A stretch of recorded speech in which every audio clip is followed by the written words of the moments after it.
Ils sont dans les filets de la police alors qu'ils se passaient pour des hauts responsables de l'éducation de base pour arnaquer les responsables d'établissement. Les différents documents portent la signature du ministre Laurent Serge Etundingoa. On découvre même des arrêtés de réouverture des écoles déclarées clandestines. Pourtant, ce sont des faux documents. Les deux hommes pointés du doigt, la cinquantaine révolue, ont réussi à falsifier des documents, fabriquer des faux cachets de l'État. Ils ont tout de même réussi à estorquer entre 750 000 et 1 300 000 francs CFA aux différents fondateurs d'établissements scolaires. Ça fait depuis pratiquement 3 semaines que nous sommes en train de travailler. Aujourd'hui, c'est l'accouchement parce que je suis heureux d'avoir mis la main sur ces groupes de faussaires avec les corps de délit. Je voudrais également vous rassurer que nous allons nous y mettre. C'est pourquoi dire la récréation est terminée. Et je voudrais enfin solliciter de tous ces fondateurs paresseux. Ces fondateurs, n'est-ce pas, qui ont prêché par le mauvais exemple, qu'ils se remettent.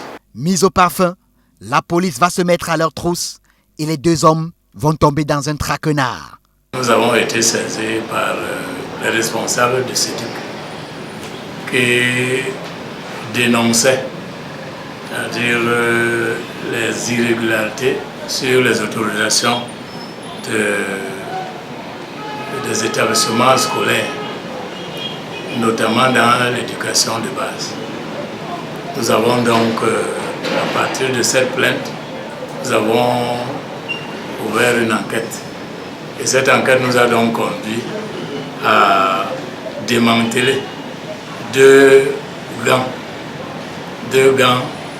de livraison de ces autorisations en question. Au secrétariat de l'enseignement laïque, les arnaqueurs ont causé beaucoup de tort à la formation des jeunes, laisse-t-on entendre.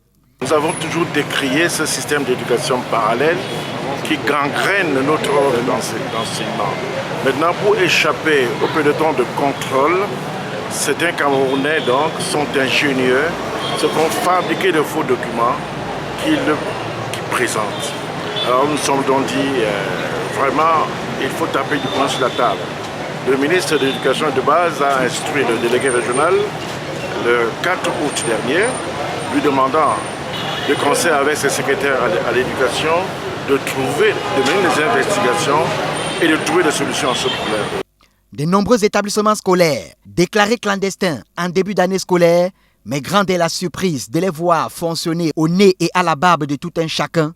Tout ceci du fait de la fraude.